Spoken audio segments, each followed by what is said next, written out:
Graça e paz, irmãos, boa noite. Imagine no coração nosso amado Senhor como um rio, fluindo em nossos corações. Ele está encontrando corações ressequidos, corações endurecidos como que pedras. Mas onde ele passa, ele deixa a sua marca, ele umedece com a sua graça, com a sua presença, com o seu amor, que verdadeiramente ele possa estar fluindo em nossos corações nessa final de tarde, nesse início de noite. Por favor, meu irmão, minha irmã, abra o seu coração, do menor ao maior que aqui está. Abra o seu coração e permita que o fluir dessas águas vivas penetre de maneira profunda no seu coração. Que nessa noite, realmente a palavra venha ao encontro do nosso coração e, por que não dizer, de encontro ao nosso coração para nos desafiar. Hoje, como anunciamos pela manhã, foi anunciado pela manhã, nós estaremos concluindo o estudo do livro de Filipenses, no 4º capítulo, onde já nós vamos ler as porções indicadas, mas eu gostaria de orar para que esse tempo aqui tenha realmente sido e seja um tempo que o Senhor está promovendo. Ele não nos trouxe aqui para mais um estudo bíblico, gente, para mais uma reflexão, ainda que isso está dentro do processo, mas Ele nos trouxe aqui porque Ele deseja falar ao nosso coração, e de modo muito especial, que vai ser todo o tópico do nosso assunto dessa noite, para que nós saiamos daqui com absoluta convicção que Cristo é a nossa suficiência. Cristo é o nosso tudo. Que verdadeiramente, quando nós descansarmos nessa realidade, possamos desfrutar disso que estamos falando. Então vamos orar, vamos colocar nossas vidas diante do Senhor, e que o Espírito Santo, que já está em nosso meio passeando, ele de fato assuma o controle do falar e do ouvir também nessa noite. Querido Pai Celestial, no nome do Teu Filho amado, Jesus, nós te pedimos, conceda-nos espírito de sabedoria para compreendermos a Tua palavra. Uma vez mais nós pedimos com humildade no coração, abra o livro de Filipenses para nós nessa noite. Mostra-nos por Tua graça que o Teu Filho, nosso amado Senhor Jesus Cristo, é a nossa suficiência. É o que nós te pedimos. Amém, Senhor. Filipenses capítulo 4. Vamos ler aqui algumas porções e vamos avançar dentro da proposta que o Senhor tem dado ao meu coração para estar compartilhando aos irmãos. Capítulo 4, do versículo 10 ao 13, inicialmente. Alegrei-me sobremaneira no Senhor, porque agora, uma vez mais, renovastes a meu favor o vosso cuidado, o qual também já tinhais antes, mas vos faltava oportunidade. Digo isto não por causa da pobreza, porque aprendi a viver contente em toda e qualquer situação. Tanto sei estar humilhado, como também ser honrado. De tudo e em todas as circunstâncias já tenho experiência, tanto de fartura como de fome. Assim, de abundância como de escassez, tudo posso naquele que me fortalece. E o versículo 19 também. E o meu Deus, segundo a sua riqueza em glória, há de suprir em Cristo Jesus cada uma de vossas necessidades. Amém. Como os irmãos bem sabem, nós temos como temática principal, temos estudado ao longo dessas semanas anteriores, o livro de Filipenses, e o tema é o livro de Filipenses e a experiência cristã. E nós estamos no 6º estudo. É o nosso último, nosso derradeiro encontro com relação ao estudo desse livro tão precioso, o qual tem nos revelado tantas verdades aos nossos corações. E, pela graça do Senhor, hoje nós iremos concluir toda a reflexão que nós iniciamos há várias semanas atrás nesse livro. O capítulo em destaque é esse que acabamos de pontuar para os irmãos, o capítulo 4, E nós temos sempre dado um título a cada um desses capítulos que temos estudado. E o título, como já temos falado anteriormente para vocês, é Cristo é a minha vida. Ou melhor, Cristo é a minha suficiência. Cristo é a minha suficiência. Guarde bem isto. Nós precisamos sair daqui com essa verdade profundamente colocada no nosso mais profundo íntimo. E para solidificar, para afirmar tudo aquilo que nós temos estudado anteriormente nos encontros passados, eu gostaria de lembrar ainda de maneira bem rápida os tópicos que nós estudamos anteriormente. O livro de Filipenses tem 104 versículos e tem 4 capítulos.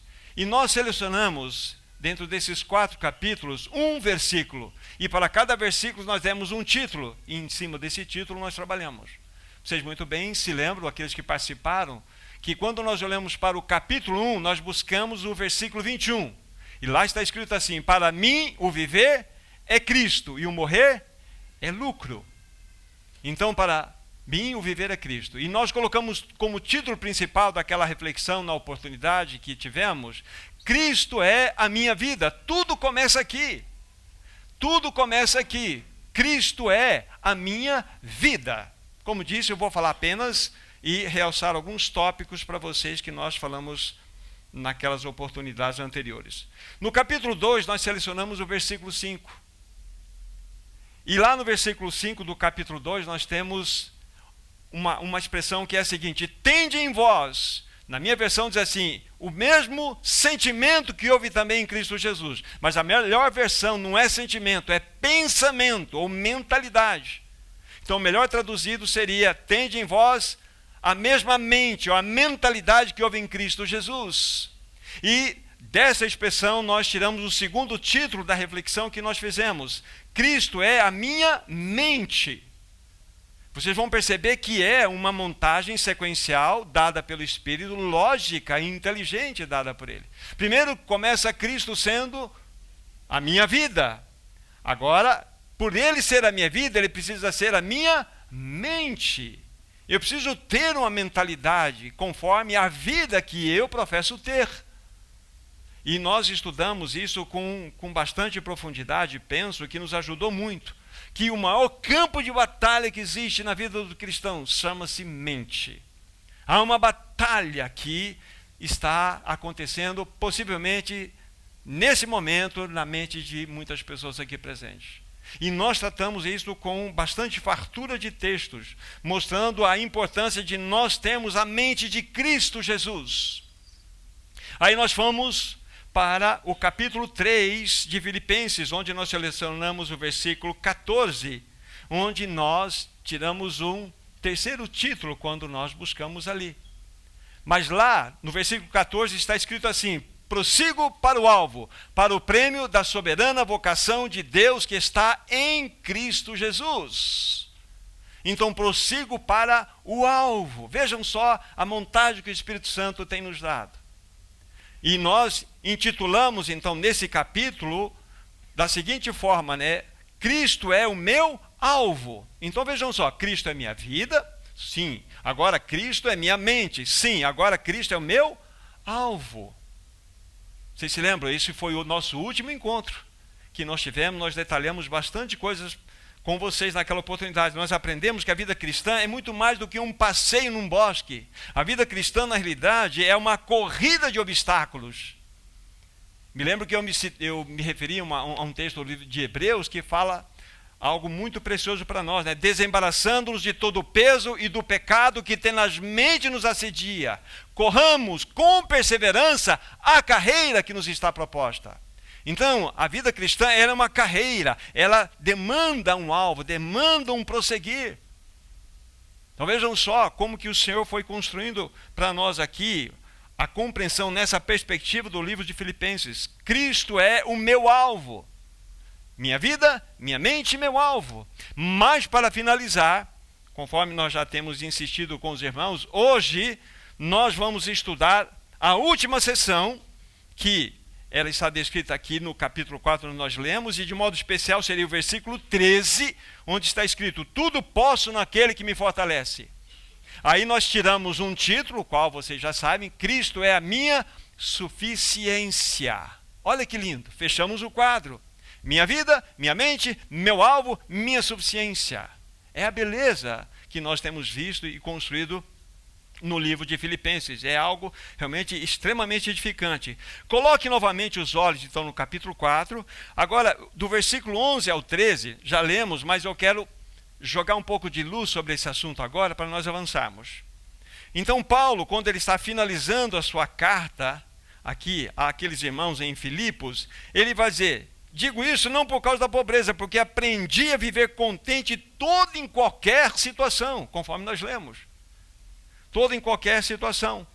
Em outras palavras, o que Paulo vai estar dizendo para aqueles irmãos: olha, eu já aprendi a andar pelo vale, pela dificuldade, pelos pântanos da vida, mas eu também aprendi a estar no monte elevado, onde eu posso tirar o frescor do ar para os meus pulmões, onde eu posso ver as belezas das flores.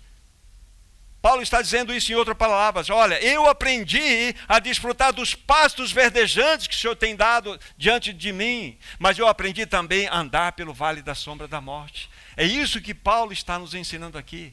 Paulo já nos dá uma preciosa lição, já de cara para nós, que ele aprendeu, e é uma palavra muito importante aqui, que está no final do versículo 11, ele aprendeu a viver contente. A palavra contente aqui, o contentamento é algo extremamente importante para nós. O contentamento é algo que realmente mostra que verdadeiramente nós estamos entendendo o que é viver com esta realidade de que temos como convicção: Cristo é a minha suficiência. É a minha suficiência.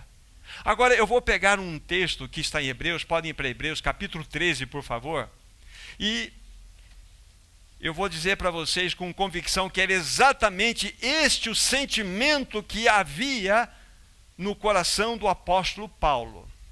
Hebreus capítulo 13, vamos ler 2 versículos e eu vou fazer uma consideração de modo especial no versículo 5. 13, verso 5 de Hebreus. Seja a vossa vida sem avareza, contentai-vos com as coisas que tendes, porque ele tem dito: de maneira alguma te deixarei, nunca jamais te abandonarei. Assim afirmemos confiadamente: o Senhor é meu auxílio, não temerei. O que me poderá fazer o homem? Aqui está um texto extremamente rico para nós. Ele deve servir de rede para nós. Ele deve servir de cadeira de balanço para nós. Ele deve servir de um descanso maravilhoso para os nossos corações. E vocês vão entender por quê. Lembre-se, eu estou buscando mostrar aos irmãos o que havia no coração do Paulo quando ele disse: eu aprendi a viver contente em toda e qualquer situação. Eu sei estar no vale, sei estar no monte. Eu sei estar no pasto verdejante, mas eu sei também andar pelo vale da sombra da morte. Ou seja, eu sei ser humilhado, mas eu sei também ser exaltado. Eu sei ter fartura, mas eu sei passar fome também. Aqui está o contentamento. O contentamento não é quando a conta bancária está tudo certo, o contentamento não vem quando a saúde está ótima. Não, o contentamento vem em todas as circunstâncias. Esta é a realidade. E nesse texto eu quero destacar o versículo 5. O versículo 5 é um versículo extremamente rico para nós. E ele não está muito bem traduzido aqui. Por quê? Porque antes de eu dizer da melhor forma como seria traduzido isso aqui, no grego, quando você estuda essa língua, quando, no caso, o Espírito Santo quer trazer uma ênfase num aspecto negativo, ele usa 2 ou 3 vezes, tipo assim: nunca, jamais, de maneira alguma. Não, então normalmente assim, mas aqui nós temos 5 negativas colocadas. Depois vocês que são estudiosos vão verificar isso. Dr. Matthew Henry, que é um grande biblista, um grande intérprete das Escrituras Sagradas, ele fala muito bem sobre isso, e outros também. Vocês vão perceber. Então, qual seria a melhor tradução disso aqui? A melhor tradução, Wagner, olha como está traduzido aqui. Da melhor maneira possível. Ele tem dito a você, Wagner: nunca, nunca te deixarei. Nunca, não mesmo, jamais te abandonarei. São 5 negativas. Olha a preciosidade disso. Esse original. Paulinho, você já imaginou isso? Nunca, nunca te deixarei. Nunca, não mesmo, jamais te abandonarei. Essa é a promessa para você, Paulo. É exatamente isso que estava no coração do apóstolo Paulo, quando ele diz lá. Então aqui está uma passagem das Escrituras Sagradas extremamente rica, que é uma cadeira de balanço para nós. Por que nós andamos ansiosos? Por que nós andamos tão perturbados? Que nós temos diante de nossos olhos essa promessa tão maravilhosa? E por que essa ênfase está aqui? É para indicar a impossibilidade de Cristo abandonar os seus. Não importa se você tem dinheiro no bolso ou você não tem. Não importa se você está hospitalizado ou não. Ele não te abandona. Ele é a tua suficiência. Ele arranca dos nossos corações o louvor, porque Ele é maravilhoso. Esse é o teu Deus. Ricardo, esse é o teu Deus, meu irmão. Nunca, nunca te deixarei. Nunca, não mesmo, jamais te abandonarei. Olha que promessa. Que Senhor é esse que nós temos? Que Senhor é esse maravilhoso? Então voltem lá para Filipenses. Eu queria agregar esse pensamento aqui, para vocês terem no coração que é impossível.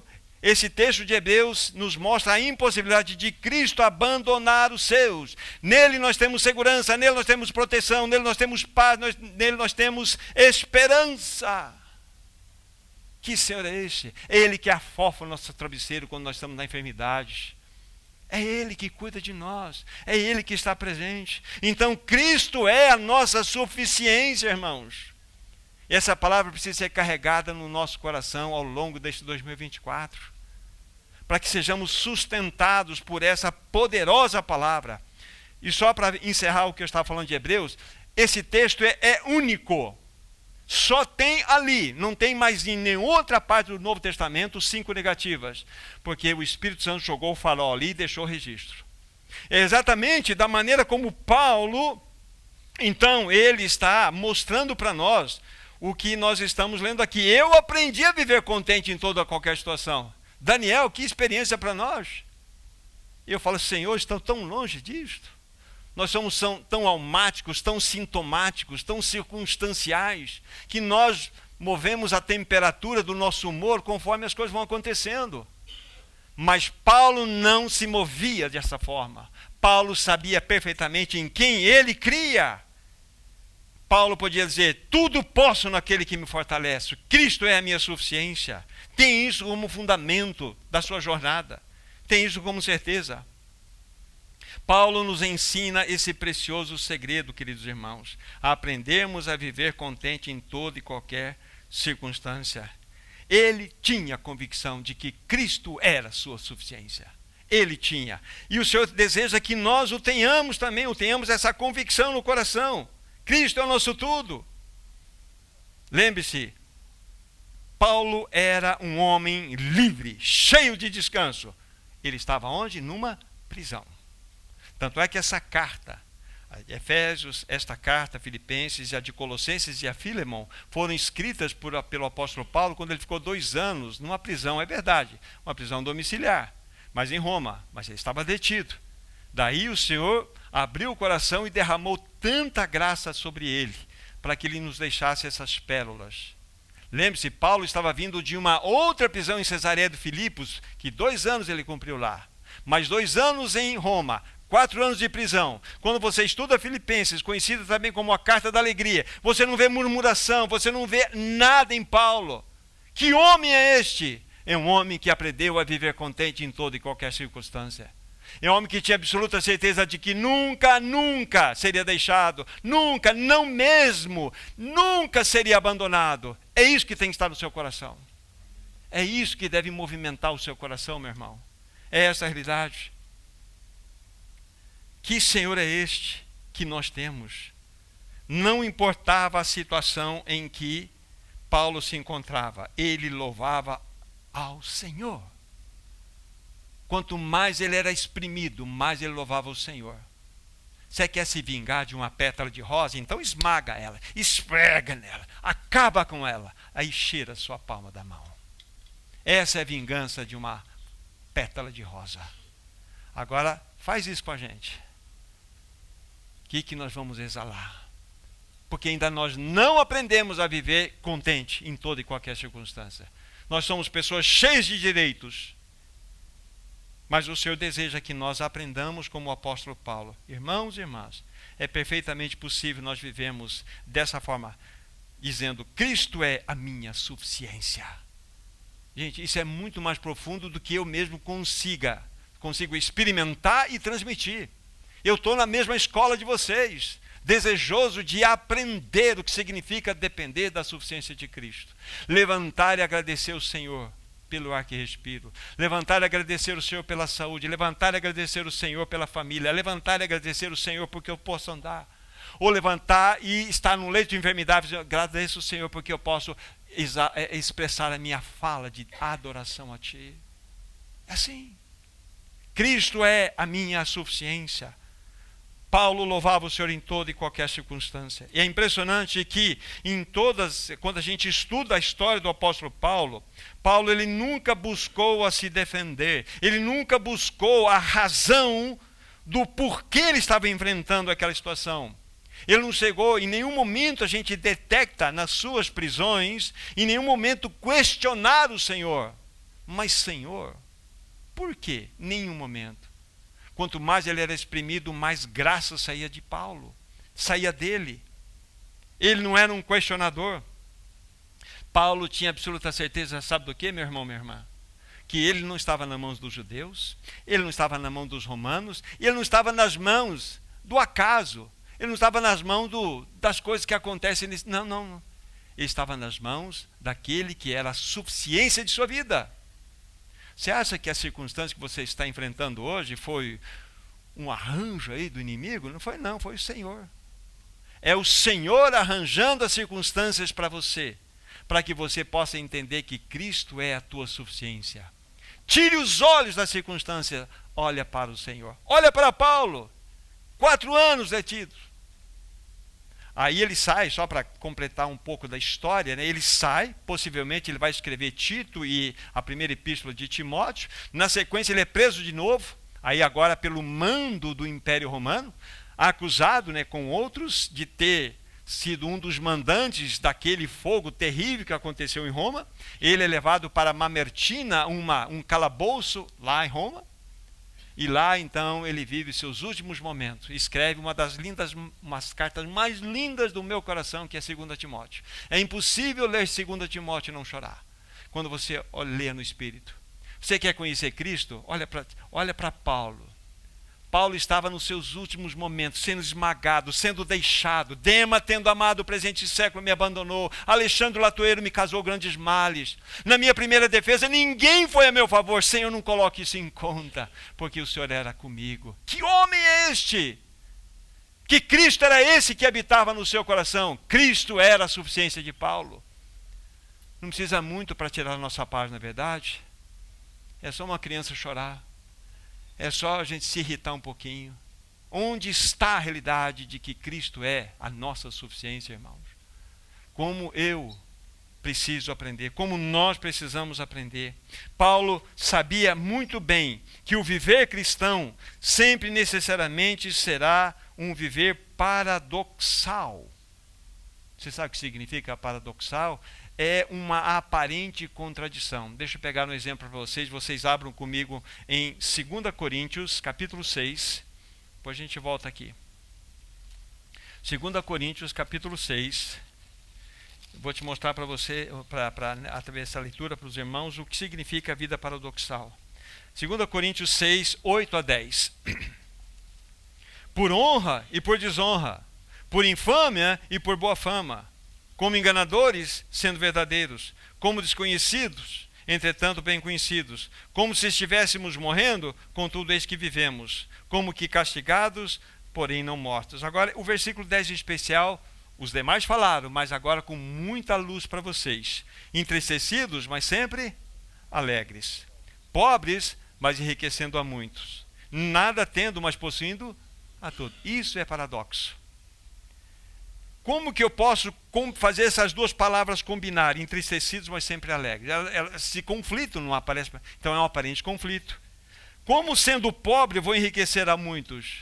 Isso é um paradoxo. Como que eu nada tenho, mas eu possuo tudo? Isso é paradoxo. Então Paulo sabia que o viver cristão era cheio de paradoxos. Paulo sabia que ele poderia viver contente em toda e qualquer circunstância. Ele sabia, ter, não ter, passar fome, ter fartura, passar por dificuldades, ter abundância, ele sabia tudo isso. Porque tudo posso naquele que me fortalece. Isso é vida que experimentamos quando Cristo é a nossa suficiência. Cristo é a nossa suficiência. Tudo que está ocorrendo na sua vida, tudo que está ocorrendo na sua família, a única coisa que você precisa, e eu também, mas começo comigo aqui, a única coisa que eu preciso me lamentar e pôr boca no pó é a respeito dos meus pecados. Os meus pecados são coisas que eu preciso lamentar e buscar diante do Senhor perdão. Mas provações não, dificuldades não. Daqui a pouco vamos falar um pouco sobre esse assunto também. Mas se você tem algo a se lamentar, é dos seus próprios pecados. Mas de provas, dificuldades, de batalhas, levanta a mão para o céu. E busque a suficiência em Cristo Jesus, para que você desfrute dessa realidade. Então aqui está um exercício claro para nós, para entendermos o que significa um paradoxo. E Paulo vivia dentro dessa vida paradoxal. Será que precisamos lá em Atos 16, de 23 a 25? Muito tempo atrás nós trabalhamos, podem abrir lá. Aqui está a nascente da igreja de Filipos. Exatamente, nós já estudamos isso lá quando nós fizemos o primeiro estudo. 16, 23. Em prêmio a um benefício que Paulo e seu companheiro Silas eles fizeram a favor de uma jovem, libertando-a do espírito adivinhador, eles foram lançados na prisão. E ali está escrito que eles foram lançados no cárcere interior, depois de terem recebido muitas chibatadas nos lombos, muitas chibatadas. Aí a Bíblia fala aí, por volta da meia-noite, Paulo e Silas oravam e cantavam louvores a Deus. Isso é um paradoxo. Como combinar vergões nas costas, como combinar dor, sofrimento, sangue nas costas com oração e louvor? Só o cristão pode fazer isso. Isso é uma vida paradoxal. Paulo estava contente em toda e qualquer situação. Paulo tinha absoluta certeza que Deus não havia perdido o controle da sua vida, de forma alguma. Então, naquele momento de aprisionamento lá em Filipos, o que ele fez daquele cubículo, né, que era um pavimento interno, era uma caverna onde ele estava num pavimento interior preso. O que ele fez? Ele fez um palácio e um átrio de adoração. É isso que ele fez das circunstâncias. Ele não lamentou. Ele não buscou uma justificativa do porquê eles estavam lá. Mas ele foi impelido pelo Espírito a orar, juntamente com seu companheiro, e a louvar ao Senhor. Isto é cristianismo. Lembre-se, lamente-se apenas dos seus pecados, das provas, das duras, das dificuldades, não. Porque isso são presentes de Deus. Aliás, me ouçam novamente vocês que já me ouviram por outras vezes falar. Os presentes mais magníficos, mais belos, mais preciosos que Deus dá aos seus filhos, vêm disfarçados de tribulação. Bem disfarçado. Chegou um pacote lindo lá na sua casa, você abriu, pulou uma aprovação na sua vida. Presente de Deus. Sabe que Deus ama você. Deus busca você. Agora você vai reagir na medida em que Cristo é a sua suficiência ou não. Se nós de fato estivermos crescendo nesse processo, vamos entender o que significa essa reação adequada. Então Paulo e Silas, nesse texto que vocês só colocaram os olhos, eu fiz a menção deles, nós vimos que Paulo de fato, ele vivia uma vida paradoxal. E nós temos tantos outros textos, mas não precisamos ler nesse momento. Verdadeiramente Paulo tinha Cristo como a sua suficiência. Aqui está. Então tudo isso é para que nós peguemos e apliquemos em nossas vidas pessoais. A palavra de Deus é viva. É viva, então nós precisamos desfrutar dessa realidade. Paulo tinha, de fato, esse coração para desfrutar das insondáveis riquezas de Cristo que havia no seu coração. Cristo era a suficiência de Paulo. Cristo precisa ser a suficiência no meu coração, no coração de cada um de vocês. Essa é a realidade. Isso é lindo demais. Paulo vivia uma vida que tocava o trono. Paulo vivia no segundo andar, nós vivemos no primeiro, ou no térreo. Mas Paulo estava elevado. Paulo via o mundo com os óculos celestiais. Ele interpretava o mundo com os óculos celestiais. Nós interpretamos o mundo com os óculos das circunstâncias, com os óculos das provações, não é verdade? É aí que nós interpretamos. Mas Paulo interpretava o mundo com os óculos de Deus. Ele nada via na sua vida que não tinha uma permissão direta de Deus para que ele pudesse estar vivenciando aquela situação. Insisto com você e comigo mesmo. Lamente-se, sim, chore sim, pelos seus pecados. Não pelas provações. É pelos seus pecados. Paulo vivia então diante do Senhor. Ele vivia além do véu. Ele desfrutava da presença do Senhor no trono. Cristo era a fonte absoluta que saciava todas as suas necessidades. Onde você tem buscado aí o suprimento das suas necessidades? Cristo é a nossa suficiência.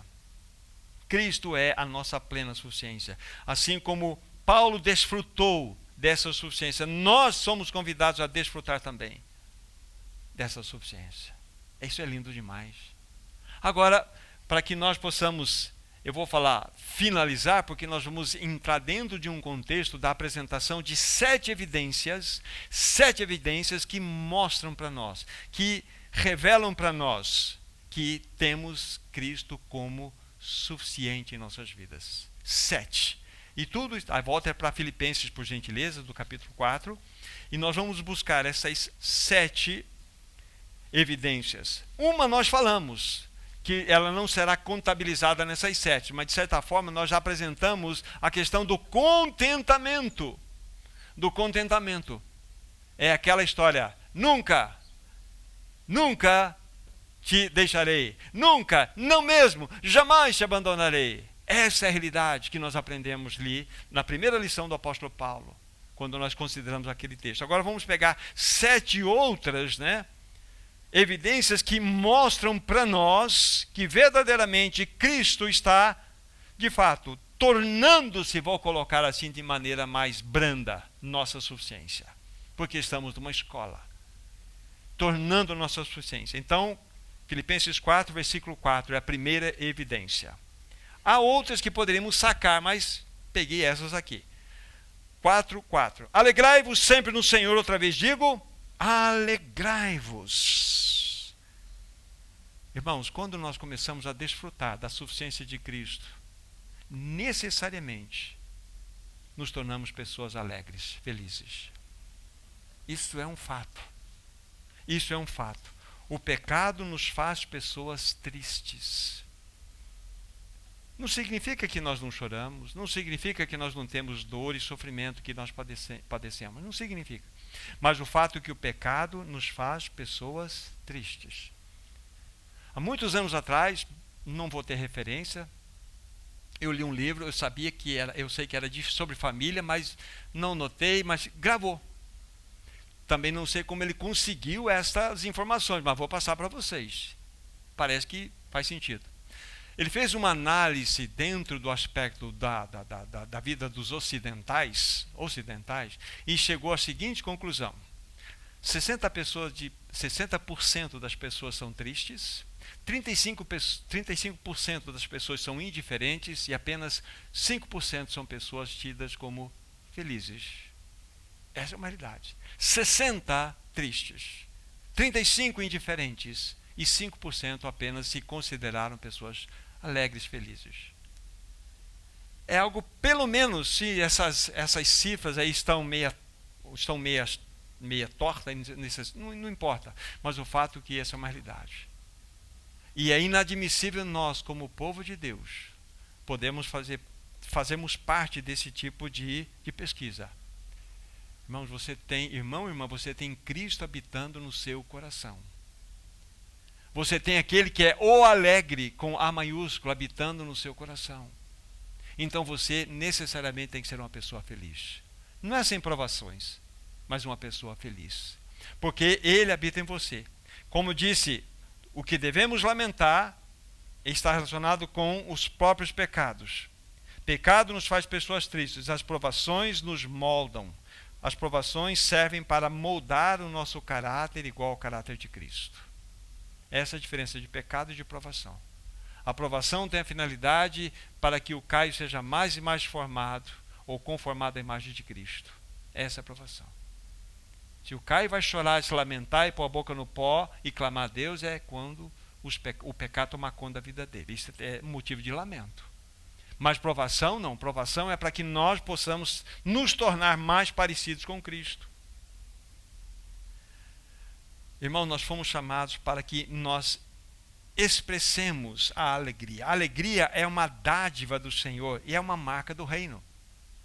Só para vocês anotarem em Romanos 14:17, lá está escrito assim: o reino de Deus não é comida, não é bebida, mas é justiça, é paz e alegria no Espírito Santo. É uma das características do reino de Deus. Então pergunte-se diante do Senhor, pergunte: por que eu sou triste? Por que eu estou desse jeito, macambuzo, sorumbático, sino com flauta, né? Por que eu estou assim? Essa é a pergunta. Por quê? Não faz sentido. Você tem o Deus Todo-Poderoso habitando dentro de você. É porque a tua vontade não foi feita? Mas não é para ser feita mesmo. É a do Senhor, tem que ser feita na sua vida. Você foi frustrado? Bem-vindo à humanidade. Todos nós somos frustrados.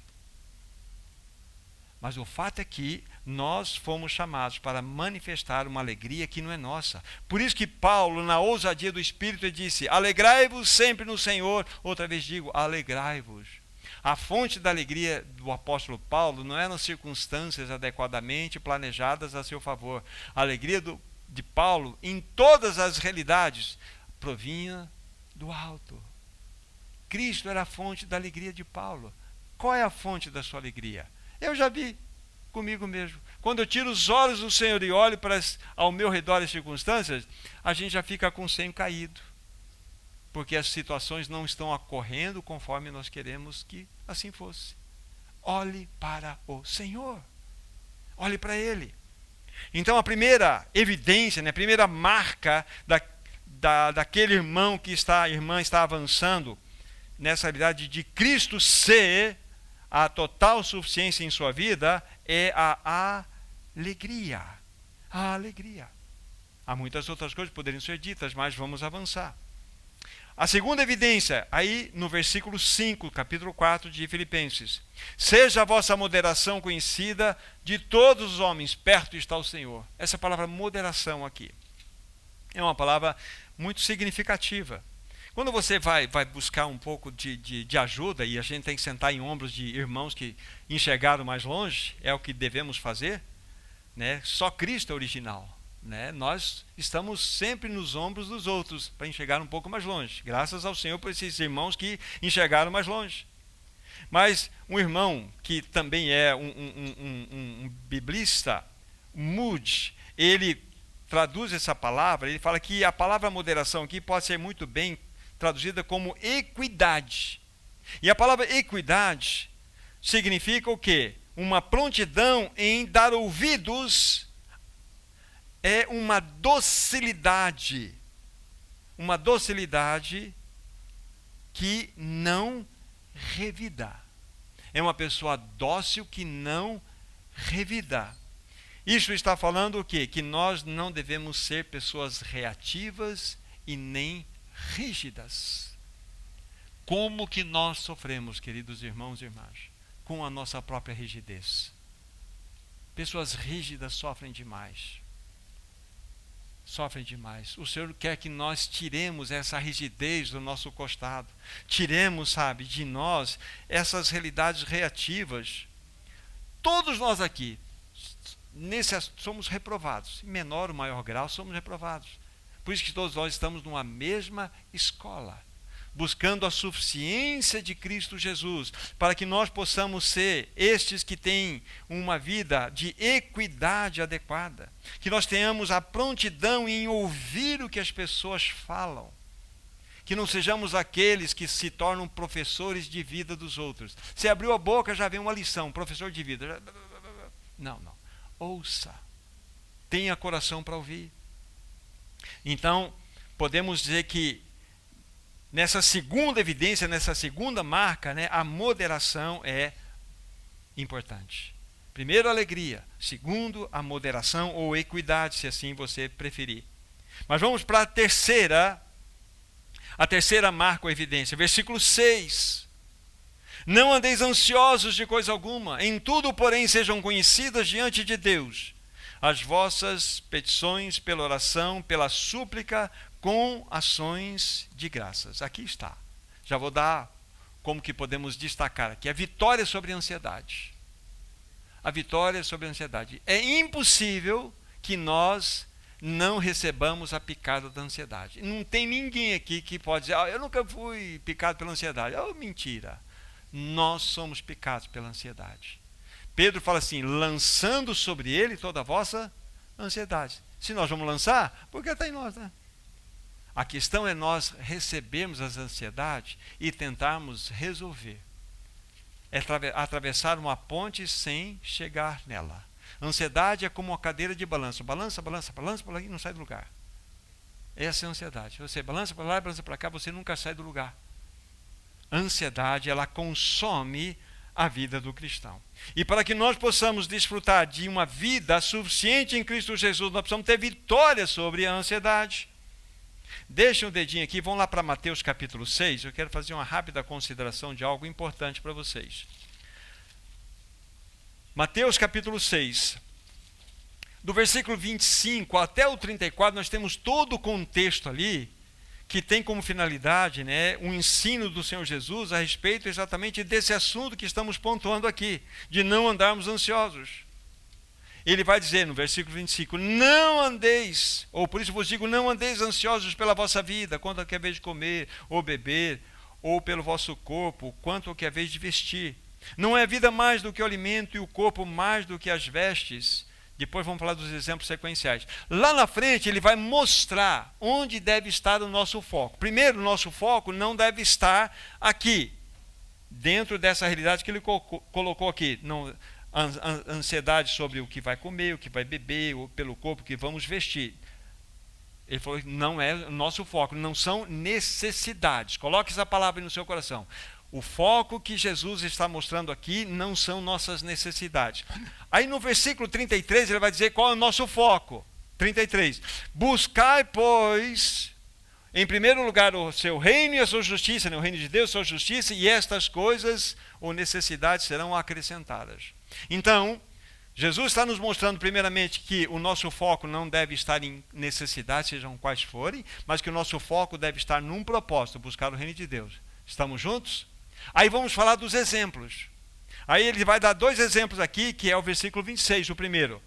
Jesus, ele vai tratar de um assunto espiritual para nós e de um modo muito natural. Falar, vocês vão lá para o bosque, lá para aquele lugar, aquela montanha, vocês vão observar os pássaros. Eu quero ensinar algo espiritual para vocês. Observe os pássaros, os aves do céu. Não semeiam, não colhem, nem ajuntem celeiros, contudo vosso Pai Celeste a sustenta. Porventura não valeis vós muito mais do que as aves? Aí depois ele vai dar um outro exemplo. Aqui está o exemplo das aves. Aí você pergunta, mas por que Jesus deu esse exemplo? Lembre-se, o foco principal de Jesus. Olha, não foque nas necessidades, foque no propósito, reino de Deus, correto? Estamos juntos. Mas ele dá o exemplo das aves. Então vamos pensar nas aves com necessidade e com propósito. Qual é a necessidade das aves? Alimentação. Alimentação, buscar. Qual é a necessidade? Qual é o propósito, então, de Deus ter criado as aves? Sabe para quê? Voar e cantar. Simples assim, voar e cantar. Pássaro de manhãzinha, a primeira coisa que ele faz, cantar. Não é isso? Depois ele sai buscando. Ele está preocupado com aquela minhoquinha, com aquele bichinho, aquele grãozinho. Não está nem um pouquinho preocupado, está voando, né? Porque ele sabe instintivamente que está o banquete preparado para ele. Então o pardal, a ave, não vive por necessidade, vive por um propósito: voar e cantar. Entende a relação? Voar e cantar. Deus nos criou com propósitos, não para olharmos para necessidades, e sim com o propósito de glorificar a Cristo, de glorificar a Ele. Essa é a grande questão. Você vive por necessidade ou por propósito? Se você viver em busca de necessidades, então eu sei como é que está o coração. Agora você não vai encontrar, como eu, um pardal de pena branca, preocupado com o que ele vai comer à tarde. Olha, a patroa aí deu uma ninhada de 6, 7 ovinhos aí. O que eu vou fazer agora? Vou ter que arrumar 2 empregos, vou ter que fazer e vou buscar. Não faz isso. Eles vivem por propósito. Se Deus mandou 6 na ninhada lá, 6 ovinhos, vai ter suprimento para ter 6. Cumpra o seu propósito, voe e cante. Não tem pardal de pena branca por aí. Eles cantam de manhã, é verdade, à tarde eles fazem uma sujeira, mas cantam também. Cantam também. E vão acordar na manhã seguinte sabendo que o banquete está preparado. Eles vão voar e cantar. Irmão, irmã, você vive de quê? De necessidade ou de propósito? Em busca de propósito ou em busca de necessidade? O exemplo seguinte que ele vai dar é exatamente sobre as preocupações que nós temos, como que nós, por ansiosos que estejamos, vamos acrescentar um côvado, 46 centímetros no curso da nossa vida. Será que nós vamos, por ansiosos que estejamos, produzir qualquer vestuário? Ele fala assim, olha para os lírios. Ele dá um outro exemplo, lírio. Qual é o propósito do lírio? É dançar conforme o vento toca ele. E expor a sua beleza. Esse é o propósito do lírio. O resto, todo o suprimento da água, da beleza, vai vir naturalmente para ele. O lírio não se preocupe agora. Como é que vai fazer? E se não chover? E se não? E Jesus fala, olha, se Deus veste assim esse lírio, que hoje existe, amanhã ele é uma época que é lançado ao fogo, quanto mais vocês, homens de pequena fé, vivam com propósito, não em busca de necessidade. Essa é a grande lição. Então voltem para Filipenses. Então qual que é a terceira evidência para que nós possamos ter, de fato, esse avanço de que Cristo é a nossa suficiência? É uma vitória sobre a ansiedade. Viva por propósito e não em busca de necessidade, porque o Senhor já prometeu. Todas essas coisas seriam acrescentadas. Dá para descansar, não dá, Daniel? Dá para descansar nessa palavra. Isso é um travesseiro para nós. Um travesseiro de pena de ganso. É uma delícia. Fofa. É muito bom. É a palavra do descanso. Essa é a terceira evidência. A quarta evidência, capítulo 4, versículo 7. Estou chegando lá. Aí diz assim: e a paz de Deus, que excede todo entendimento, guardará o vosso coração e a vossa mente em Cristo Jesus. Então, qual seria o nome para nós darmos destaque aqui? Aqueles que têm buscado a suficiência em Cristo têm paz no coração. Tem paz. Irmão, nós vivemos num mundo de guerra, não é verdade? Israel contra Hamas, Rússia contra a Ucrânia e tantas outras por aí. Mas nós vivemos em guerra dentro de casa. Nós vivemos em guerra dentro de nós. O Senhor nos chamou para paz. Para a paz. Essa é a grande questão. E aqui é interessante que a palavra usada, por Paulo, dada pelo Espírito, é uma palavra muito interessante mesmo. E a paz de Deus, que excede todo entendimento, guardará. Essa palavra guardará. Essa palavra guardar é uma palavra de uso de cunho militar. De cunho militar. Ou seja, a paz de Deus é como se montasse uma guarda no seu coração e na sua mente e lhe protegesse contra todas as setas que buscam tirar a sua paz. Olha que lindo. É uma palavra extremamente rica para nós. É de valor militar. Que palavra nós temos? Então aqui está a quarta evidência ou quarta marca. Nós temos paz. Então, repetindo, somos alegres, moderados, temos vitória sobre a ansiedade e temos paz. São evidências. Faltam 3. Quinta evidência, versículo 8, capítulo 4. Filipenses. Finalmente, irmãos, tudo que é verdadeiro, tudo que é respeitável, tudo que é justo, tudo que é puro, tudo que é amável, tudo que é de boa fama, se alguma virtude há, se algum louvor existe, nisso, ou seja, isso que ocupe o vosso pensamento. Que coisa mais linda isso aqui, gente. Aqui está, nós já falamos muito sobre mente com vocês, quando nós estudamos o segundo título, né? Cristo é a minha mente. Nós falamos muito sobre isso, sobre esse aspecto, mas vale a pena tocar aqui alguns detalhes para vocês. Uma pessoa que está de fato buscando essa realidade de que Cristo verdadeiramente é a suficiência, precisa ter uma mente, diante de tudo que nós acabamos de ler aqui, guarde a palavra segura. Aqui está a marca, aqui está a evidência. Uma pessoa que está num processo de buscar a suficiência em Cristo, ela tem uma mente segura. Isso é muito importante, vocês vão entender por que eu estou dizendo isto. Eu creio que nós já estudamos aqui há muito tempo atrás o livro de Filipenses, mas em outra perspectiva, baseado no livro do irmão Warren Wiersbe, né? Sejam alegres. Então ele estudou a carta de Filipenses, esses capítulos nós estudamos numa perspectiva da alegria. Ele coloca como título assim, os 4 ladrões da alegria do cristão. Ele vai pegando em cada capítulo quais seriam os ladrões. No primeiro capítulo ele pega as circunstâncias. Circunstâncias se tornam um terrível ladrão para roubar a alegria do cristão. Vou falar dos ladrões, depois vou falar de como nós vamos vencer esses ladrões, segundo Wiersbe. No segundo capítulo, ele vai falar que, na realidade, não somente as circunstâncias, o primeiro capítulo, roubam a nossa alegria, mas pessoas roubam a nossa alegria. Pessoas roubam a nossa alegria, não é verdade? É verdade. Terceiro ladrão de alegria que nós temos no coração, no capítulo 3, são as coisas. O medo de perdê-las e o anseio de tê-las. Coisas roubam a nossa alegria. E o quarto ladrão que rouba a alegria do cristão são as preocupações, a ansiedade, que está relatada aqui no capítulo 4. Agora, como vencer? Dr. Wiersbe, então, ele mostra os 4 caminhos de como vencer. Nós precisamos ter uma mente sadia.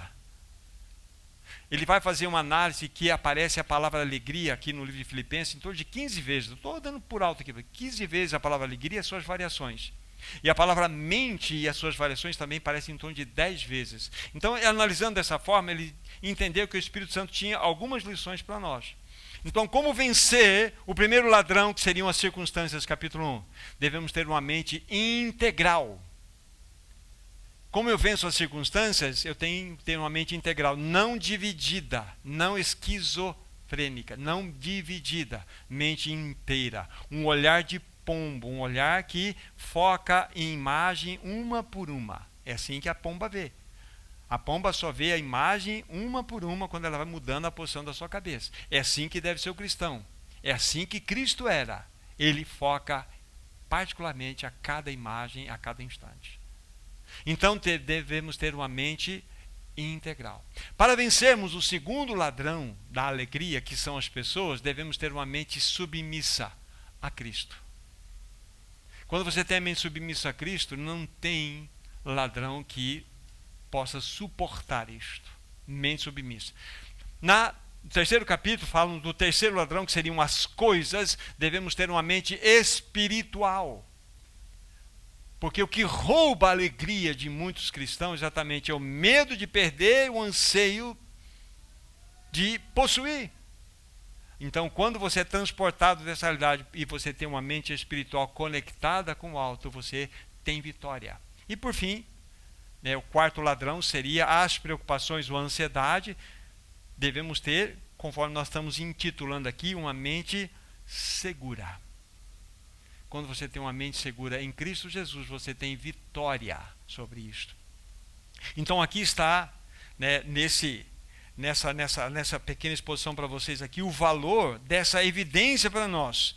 Devemos ter uma mente segura. Vamos para o sexto, penúltimo, ou a penúltima marca, a penúltima evidência. Do versículo 11 e 13, já lido, mas eu quero falar um pouquinho mais aqui para vocês. Versículo 11 a 13, Filipenses 4. Digo isto não por causa da pobreza, porque aprendi a viver contente em toda e qualquer situação, tanto ser estar humilhado, como também ser honrado. De tudo e em todas as circunstâncias já tenho experiência, tanto de fartura como de fome, assim de abundância como de escassez. Tudo posso naquele que me fortalece.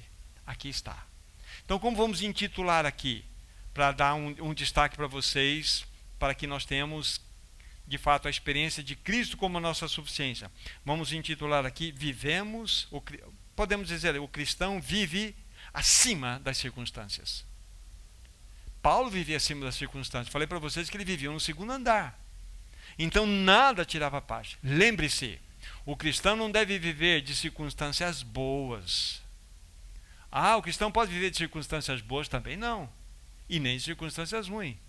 Paulo não vivia nem de circunstâncias boas, nem de circunstâncias ruins. Nós não vivemos por circunstâncias alguma. Nós vivemos dependendo do Senhor.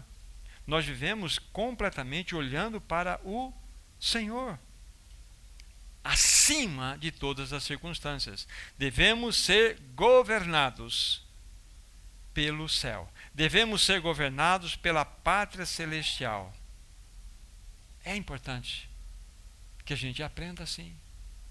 Antes de focarmos na última evidência, olha, aqueles que estão nessa escola, de estarem aprendendo que Cristo é a nossa suficiência, deve ser uma pessoa alegre, uma pessoa que tenha equidade ou moderada, uma pessoa que tem vitória sobre a ansiedade, uma pessoa que tem paz no seu coração, uma pessoa que tem a mente segura, uma pessoa que vive além das circunstâncias, e por fim, a 7ª, capítulo 4, versículo 19. E o meu Deus, segundo a sua riqueza em glória, há de suprir em Cristo Jesus cada uma das vossas necessidades. Então, um cristão que, de fato, está desfrutando da suficiência de Cristo Jesus, ele descansa na promessa de Deus. Descansa na promessa de Deus. Olha que lindo. Descansa na promessa de Deus. Somos governados pelo Senhor, não pelas realidades e acontecimentos que estão à nossa volta. Vivemos por fé e não por aquilo que vemos. Essa é a realidade. A Bíblia fala assim, entrega o teu caminho ao Senhor, confia nele e tudo ele fará. Aí tem, associando um versículo de Salmo 37 com Provérbios capítulo 5, fala assim, reconhece-o em todos os teus caminhos e ele endireitará as tuas veredas. Anteriormente ele fala assim, não te estribes no teu próprio entendimento. Estribo de cavalo, você não tem que apoiar para subir? Não te estribes, não se apoie no seu entendimento, mas confia nele. Aqui está a verdade. 2024 está diante de nós, irmãos. E nós vamos ser plenamente vitoriosos se, de fato, nós começarmos nessa escola a avançar dentro dessa realidade. Cristo é a minha suficiência no meu lar, Cristo é minha suficiência no meu trabalho, Cristo é minha suficiência na minha saúde, Cristo é minha suficiência nas minhas decisões. Cristo é, Ele é o tudo. Ele não deixou nada para fora, tudo.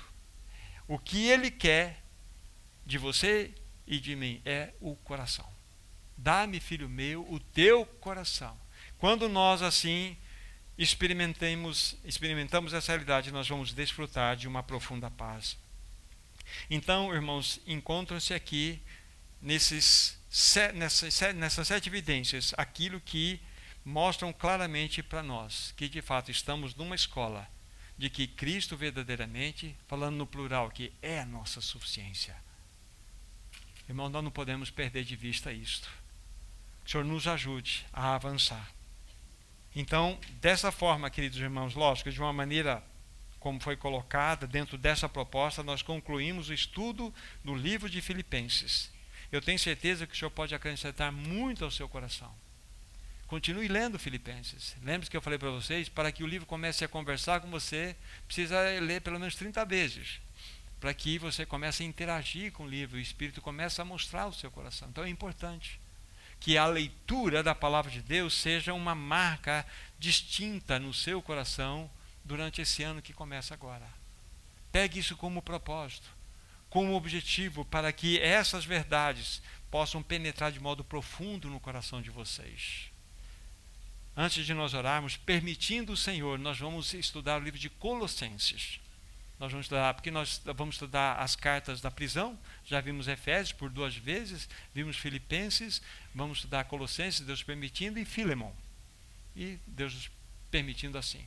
Vamos estar estudando. Então comecem a ler, são 95 versículos apenas, uma carta curta, mas extremamente linda, rica, e que tem muitas verdades, principalmente sobre cristologia, a ensinar para nós.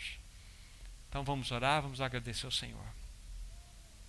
Querido Pai Celestial, nós queremos confiar a Tua própria palavra aos Teus cuidados. Que a Tua palavra tenha chegado aos nossos corações e tenha encontrado nossos corações como aquela terra fértil, revirada, preparada para receber a boa semente. Oh, amado Senhor, nós queremos provar com todo o nosso coração que Cristo verdadeiramente é a nossa suficiência. Ajuda-nos, Senhor, a experimentar por graça essa realidade. Tudo aquilo que o Senhor nos trouxe nessa noite, queremos ter o descanso com respeito àquela promessa maravilhosa de que Tu mesmo tem dito a nós que o Senhor nunca nos deixaria, que o Senhor nunca, não mesmo, jamais nos abandonará. Senhor, que promessa maravilhosa. Obrigado, porque isso fala da impossibilidade de sermos deixados por Ti. Que nesse tempo, nesse ano que se inicia para nós aqui, dentro desse reunir, de fato, seja algo marcante para nós. Nós queremos que Cristo cresça e nós diminuamos. Abençoe cada vida presente, cada família representada, cada criança, cada filho, cada pai, cada um aqui presente, na sua bendita medida. Em nome de Jesus. Amém, Senhor. Amém. Deus abençoe, queridos irmãos, uma semana regada da suficiência de Cristo. Amém?